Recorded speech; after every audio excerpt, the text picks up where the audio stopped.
Pride and Prejudice, by Jane Austen. Chapter 11. When the ladies removed after dinner, Elizabeth ran up to her sister, and seeing her well guarded from cold, attended her into the drawing-room, where she was welcomed by her two friends with many professions of pleasure; and Elizabeth had never seen them so agreeable as they were during the hour which passed before the gentlemen appeared. Their powers of conversation were considerable. They could describe an entertainment with accuracy, relate an anecdote with humour, and laugh at their acquaintance with spirit.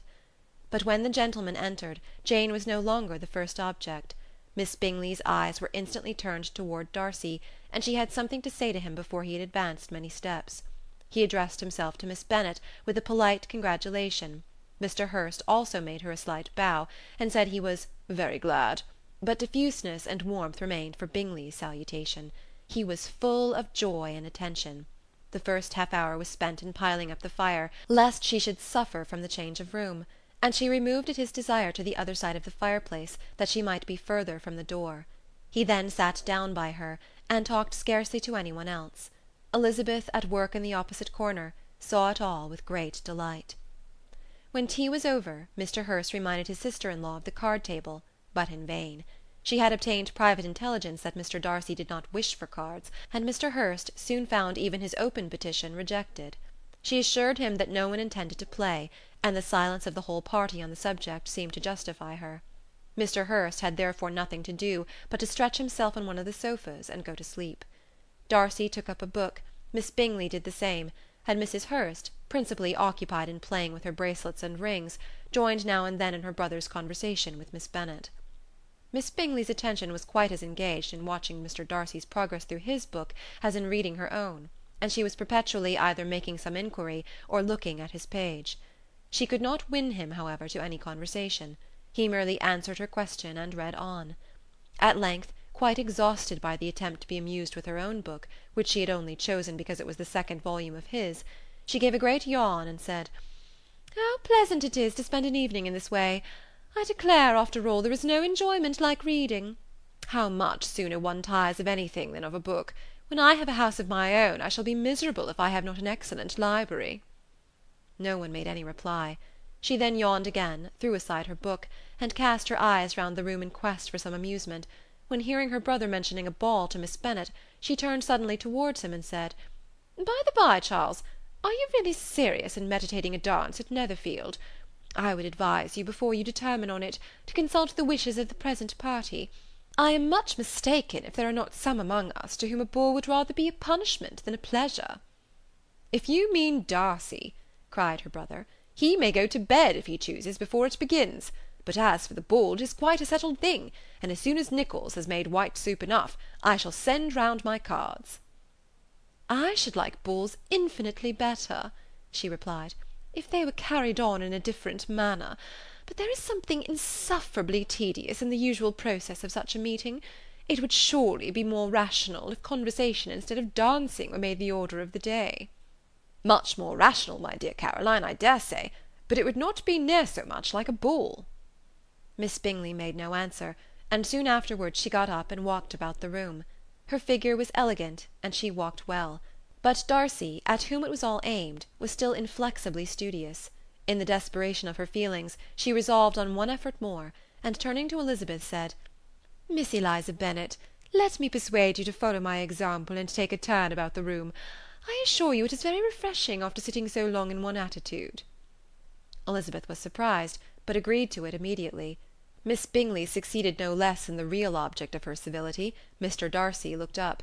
He was as much awake to the novelty of attention in that quarter as Elizabeth herself could be, and unconsciously closed his book.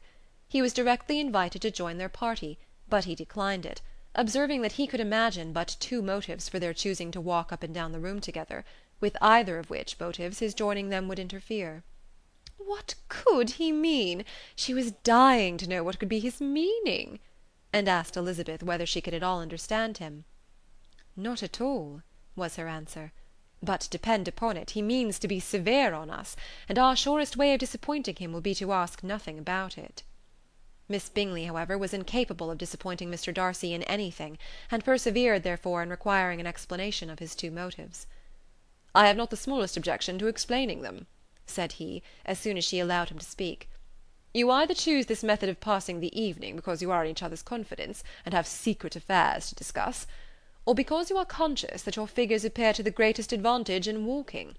If the first, I would be completely in your way, and if the second, I can admire you much better as I sit by the fire." "Ah, shocking!" cried Miss Bingley. "I never heard anything so abominable. How shall we punish him for such a speech?" "Nothing so easy, if you have but the inclination," said Elizabeth.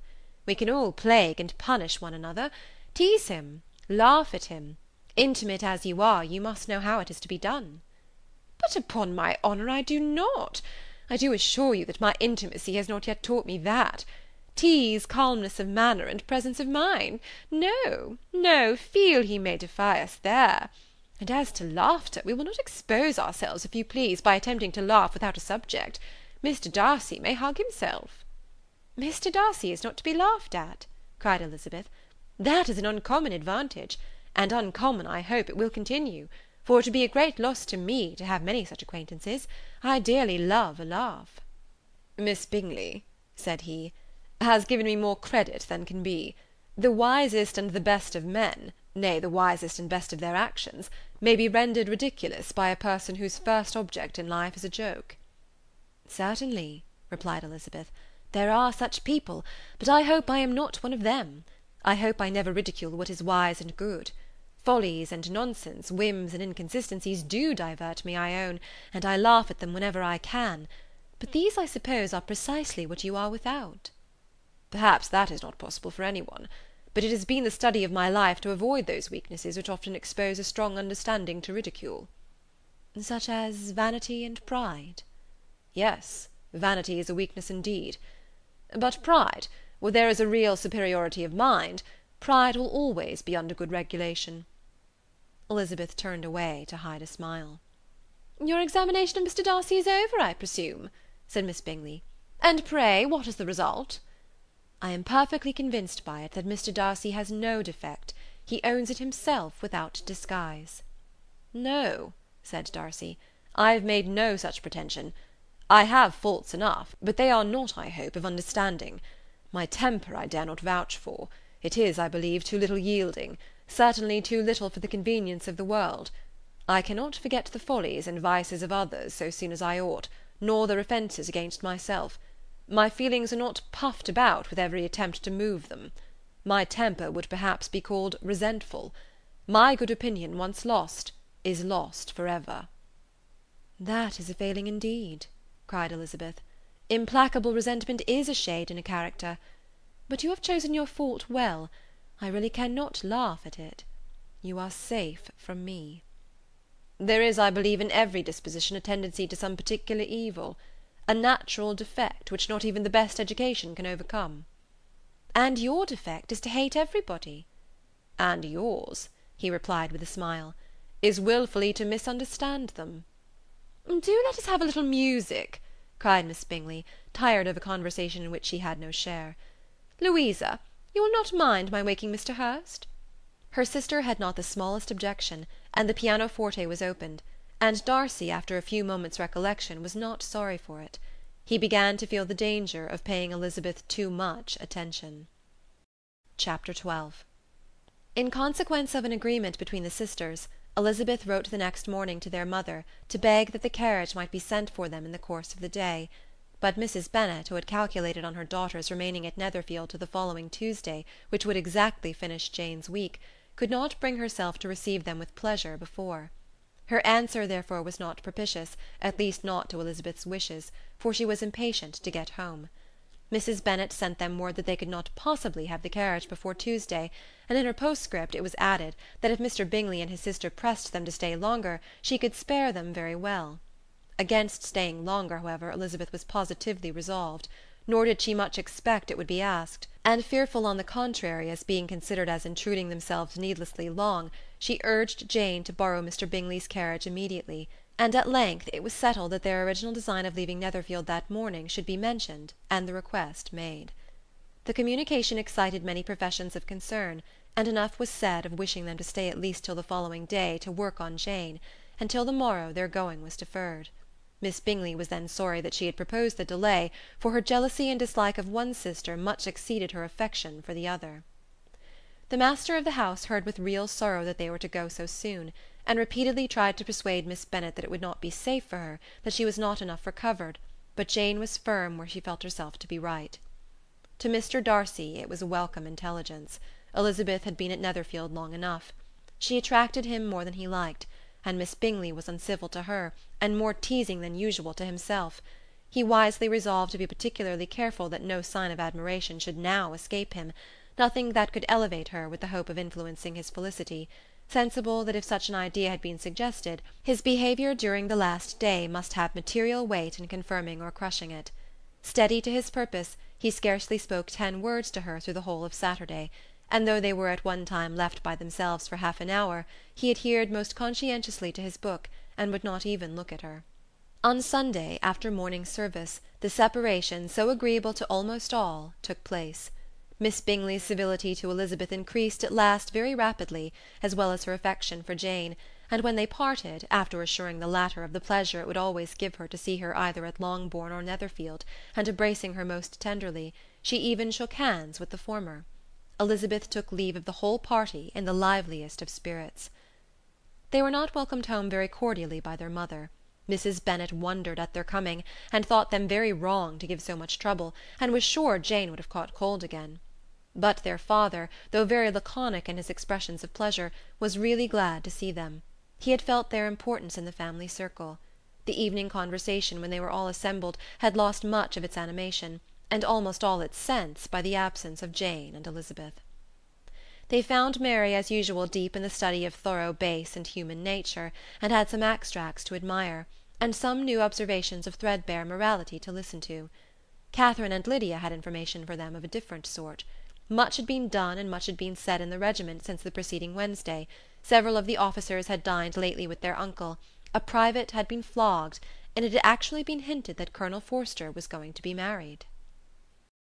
Chapter 13. "I hope, my dear," said Mr. Bennet to his wife as they were at breakfast the next morning, "that you have ordered a good dinner to-day, because I have reason to expect an addition to our family party." "What do you mean, my dear? I know of nobody that is coming, I am sure, unless Charlotte Lucas should happen to call in, and I hope my dinners are good enough for her.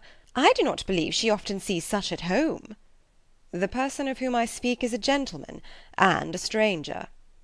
Mrs. Bennet's eyes sparkled. "A gentleman and a stranger! It is Mr. Bingley, I am sure. Well, I am sure I shall be extremely glad to see Mr. Bingley. But, good Lord, how unlucky! There is not a bit of fish to be got to-day. Lydia, my love, ring the bell. I must speak to Hill this moment." "It is not Mr. Bingley," said her husband. "It is a person whom I never saw in the whole course of my life." This roused a general astonishment, and he had the pleasure of being eagerly questioned by his wife and his 5 daughters at once. After amusing himself some time with their curiosity, he thus explained: "About a month ago I received this letter, and about a fortnight ago I answered it, for I thought it a case of some delicacy and requiring early attention. It is from my cousin, Mr. Collins, who, when I am dead, may turn you all out of this house as soon as he pleases." "Oh, my dear," cried his wife, "I cannot bear to hear that mentioned. Pray do not talk of that odious man. I do think it is the harshest thing in the world that your estate should be entailed away from your own children, and I am sure if I had been you, I should have tried long ago to do something or other about it." Jane and Elizabeth tried to explain to her the nature of an entail. They had often attempted to do it before, but it was a subject on which Mrs. Bennet was beyond the reach of reason, and she continued to rail bitterly against the cruelty of settling an estate away from a family of 5 daughters, in favour of a man whom nobody cared anything about. "It certainly is a most iniquitous affair," said Mr. Bennet, "and nothing can clear Mr. Collins from the guilt of inheriting Longbourn. But if you will listen to his letter, you may perhaps be a little softened by his manner of expressing himself." "No, that I am sure I shall not, and I think it is very impertinent of him to write to you at all, and very hypocritical. I hate such false friends. Why could he not keep on quarrelling with you, as his father did before him?" "Why, indeed, He does seem to have had some filial scruples on that head, as you will hear. Hunsford, near Westerham, Kent, 15th October. Dear Sir, the disagreement subsisting between yourself and my late honoured father always gave me much uneasiness, and since I have had the misfortune to lose him, I have frequently wished to heal the breach, but for some time I was kept back by my own doubts, fearing lest it might seem disrespectful to his memory for me to be on good terms with any one with whom it had always pleased him to be at variance. There, Mrs. Bennet. My mind, however, is now made up on the subject, for having received ordination at Easter, I have been so fortunate as to be distinguished by the patronage of the Right Honourable Lady Catherine de Bourgh, widow of Sir Lewis de Bourgh, whose bounty and beneficence has preferred me to the valuable rectory of this parish, where it shall be my earnest endeavour to demean myself with grateful respect towards her ladyship, and be ever ready to perform those rites and ceremonies which are instituted by the Church of England. As a clergyman, moreover, I feel it my duty to promote and establish the blessing of peace in all families within the reach of my influence, and on these grounds I flatter myself that my present overtures are highly commendable, and that the circumstance of my being next in the entail of Longbourn estate will be kindly overlooked on your side, and not lead you to reject the offered olive branch. I cannot be otherwise than concerned at being the means of injuring your amiable daughters, and beg leave to apologize for it, as well as to assure you of my readiness to make them every possible amends. But of this hereafter.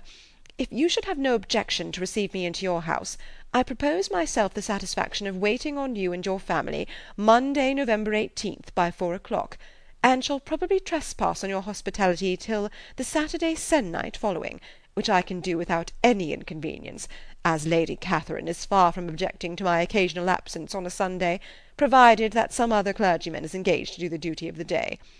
I remain, dear sir, with respectful compliments to your lady and daughters, your well-wisher and friend, William Collins.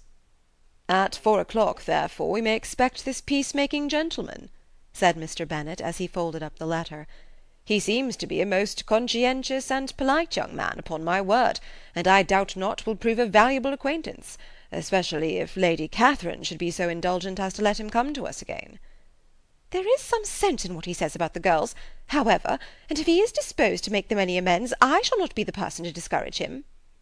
Though it is difficult, said Jane, to guess in what way he can mean to make us the atonement he thinks our due. The wish is certainly to his credit. Elizabeth was chiefly struck by his extraordinary deference for Lady Catherine, and his kind intention of christening, marrying, and burying his parishioners whenever it were required. He must be an oddity, I think, said she. I cannot make him out. There is something very pompous in his style. And what can he mean by apologizing for being next in the entail? We cannot suppose he would help it if he could. Could he be a sensible man, sir? No, my dear, I think not. I have great hopes of finding him quite the reverse. There is a mixture of civility and self-importance in his letter which promises well. I am impatient to see him. In point of composition, said Mary, the letter does not seem defective. The idea of the olive branch, perhaps, is not wholly new, yet I think it is well expressed. To Catherine and Lydia, neither the letter nor its writer were in any degree interesting. It was next to impossible that their cousin should come in a scarlet coat, and it was now some weeks since they had received pleasure from the society of a man in any other colour. As for their mother, Mr. Collins's letter had done away much of her ill will, and she was preparing to see him with a degree of composure which astonished her husband and daughters. Mr. Collins was punctual to his time, and was received with great politeness by the whole family. Mr. Bennett, indeed, said little, but the ladies were ready enough to talk, and Mr. Collins seemed neither in need of encouragement nor inclined to be silent himself. He was a tall, heavy-looking young man of 25. His air was grave and stately, and his manners were very formal. He had not been long seated before he complimented Mrs. Bennet on having so fine a family of daughters, said he had heard much of their beauty, but that in this instance fame had fallen short of the truth, and added that he did not doubt her seeing them all in due time disposed of in marriage. This gallantry was not much to the taste of some of his hearers, but Mrs. Bennet, who quarrelled with no compliments, answered most readily.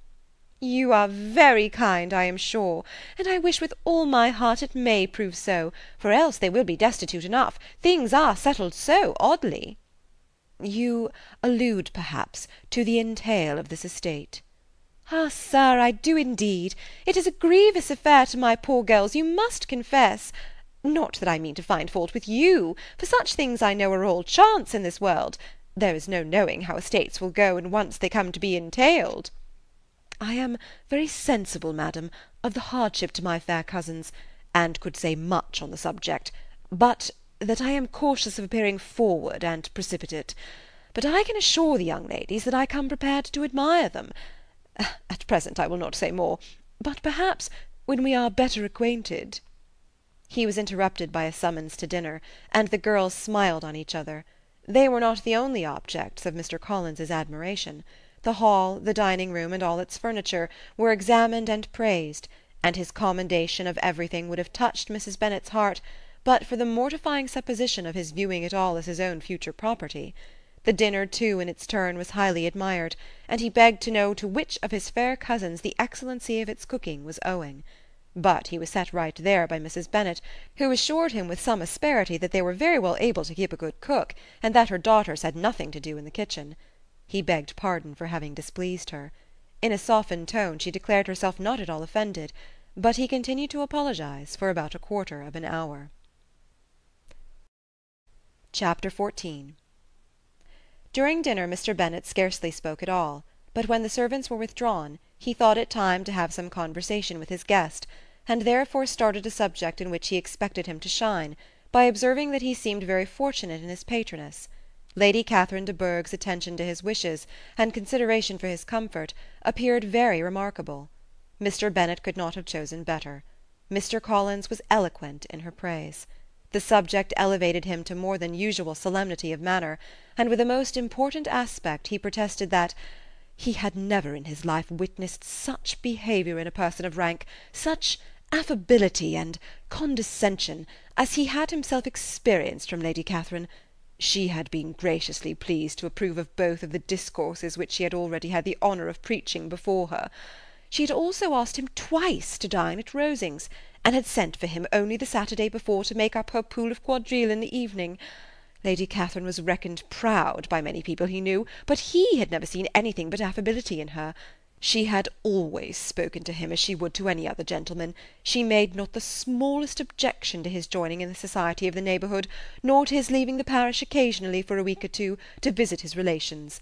She had even condescended to advise him to marry as soon as he could, provided he chose with discretion, and had once paid him a visit in his humble parsonage, where she had perfectly approved all the alterations he had been making, and had even vouchsafed to suggest some herself, some shelves in the closet upstairs. "That is all very proper and civil, I am sure," said Mrs. Bennet, "and I dare say she is a very agreeable woman. It is a pity that great ladies in general are not more like her. Does she live near you, sir?" "The garden in which stands my humble abode is separated only by a lane from Rosings Park, her ladyship's residence." "I think you said she was a widow, sir. Has she any family?" "She has only one daughter, the heiress of Rosings, and of very extensive property." "Ah," said Mrs. Bennet, shaking her head, "then she is better off than many girls. And what sort of young lady is she? Is she handsome?" "She is a most charming young lady indeed. Lady Catherine herself says that, in point of true beauty, Miss de Bourgh is far superior to the handsomest of her sex, because there is that in her features which marks the young lady of distinguished birth. She is unfortunately of a sickly constitution, which has prevented her from making that progress in many accomplishments which she could not have otherwise failed of, as I am informed by the lady who superintended her education, and who still resides with them. But she is perfectly amiable, and often condescends to drive by my humble abode in her little phaeton and ponies." "Has she been presented? I do not remember her name among the ladies at court." "Her indifferent state of health unhappily prevents her being in town, and by that means, as I told Lady Catherine one day, has deprived the British court of its brightest ornament.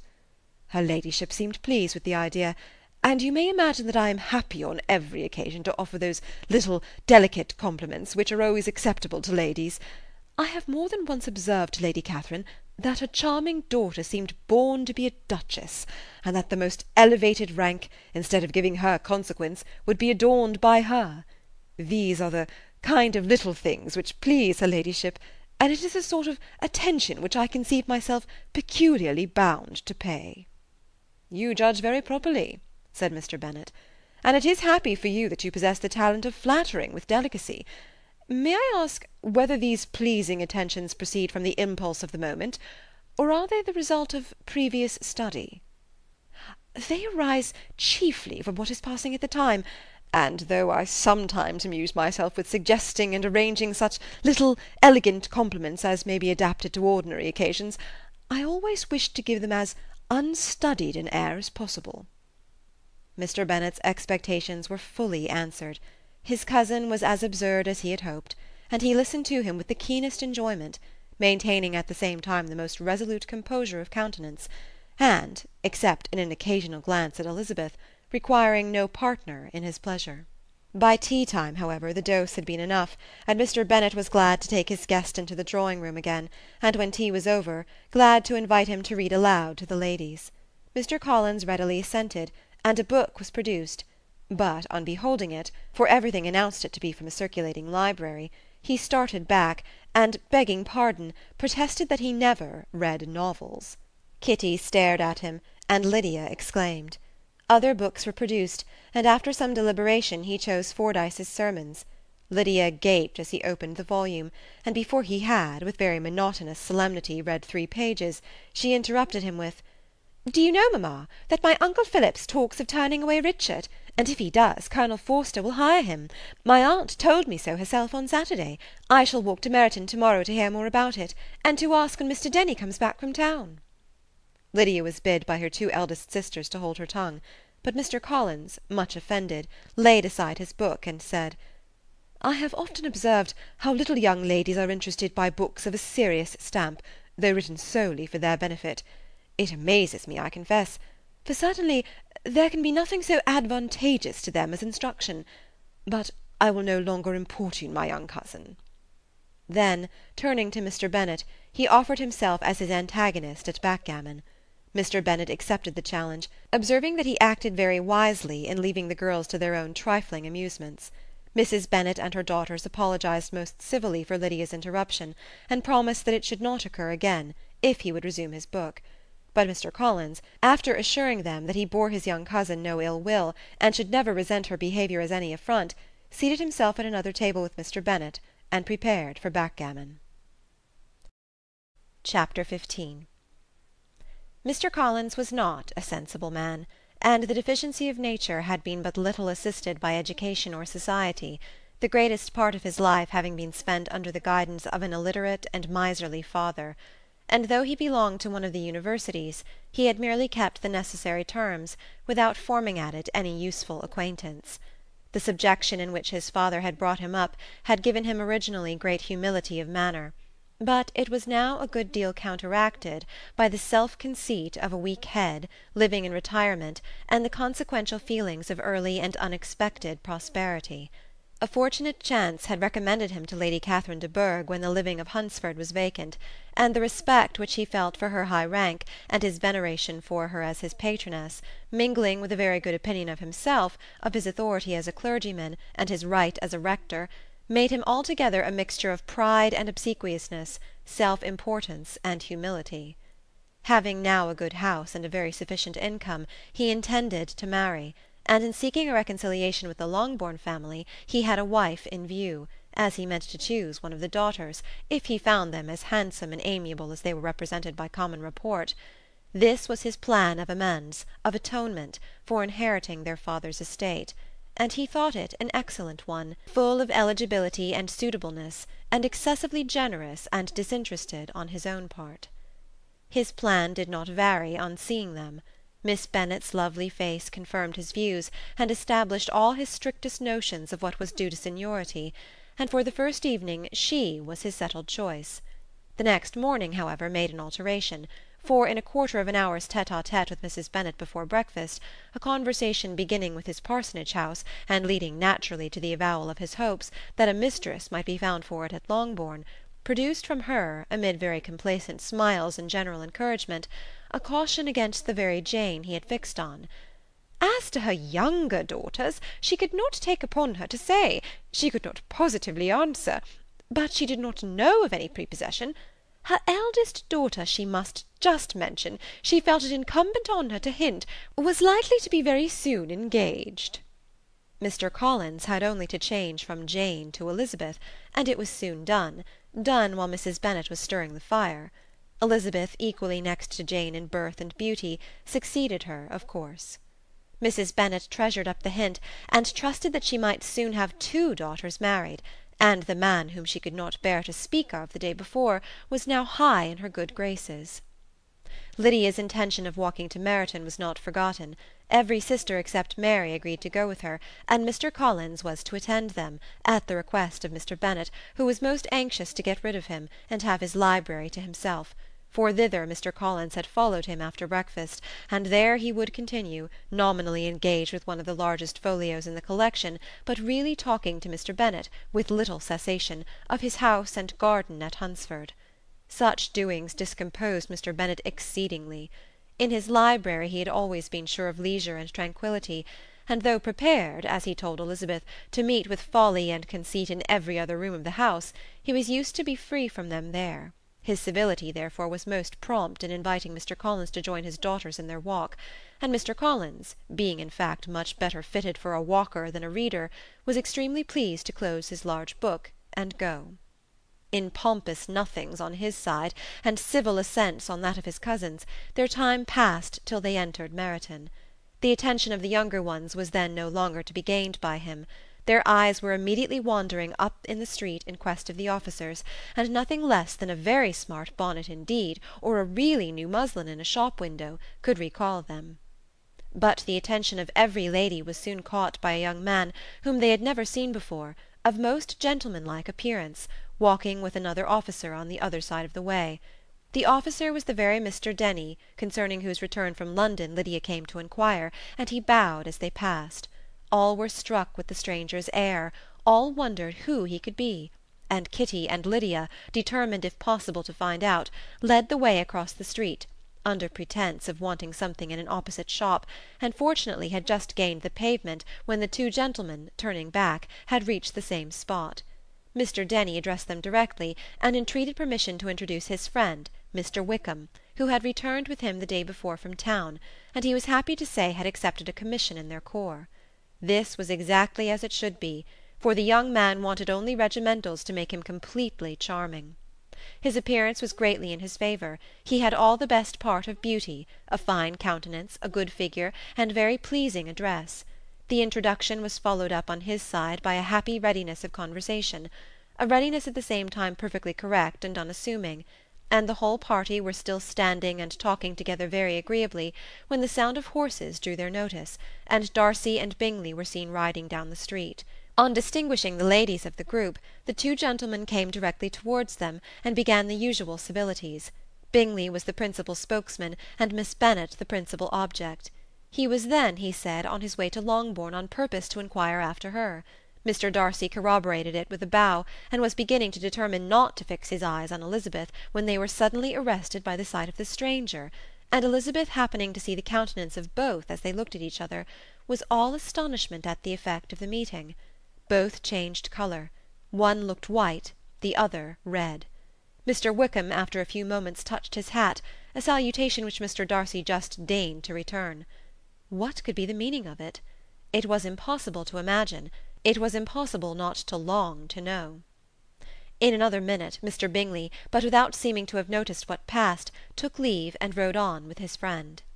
Mr. Denny and Mr. Wickham walked with the young ladies to the door of Mr. Phillips's house, and then made their bows, in spite of Miss Lydia's pressing entreaties that they should come in, and even in spite of Mrs. Phillips throwing up the parlour window and loudly seconding the invitation.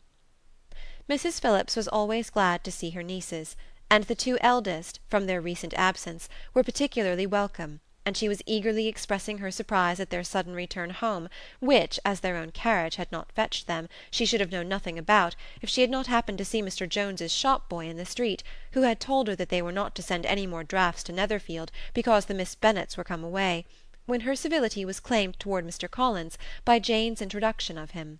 She received him with her very best politeness, which he returned with as much more, apologizing for his intrusion, without any previous acquaintance with her, which he could not help flattering himself, however, might be justified by his relationship to the young ladies who introduced him to her notice.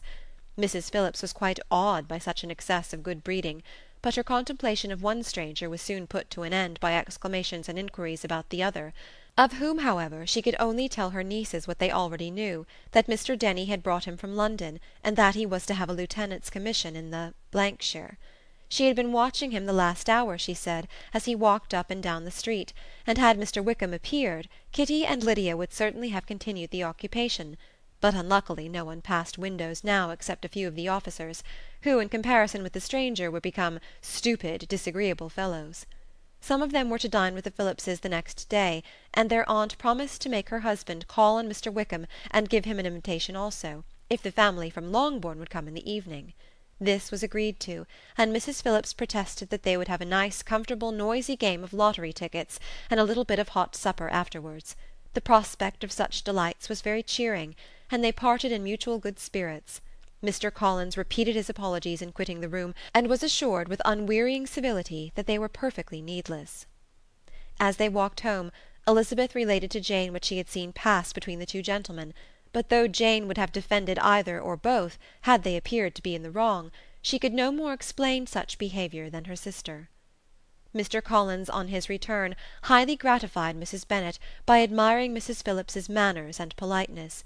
He protested that, except Lady Catherine and her daughter, he had never seen a more elegant woman, for she had not only received him with the utmost civility, but even pointedly included him in her invitation for the next evening, although utterly unknown to her before.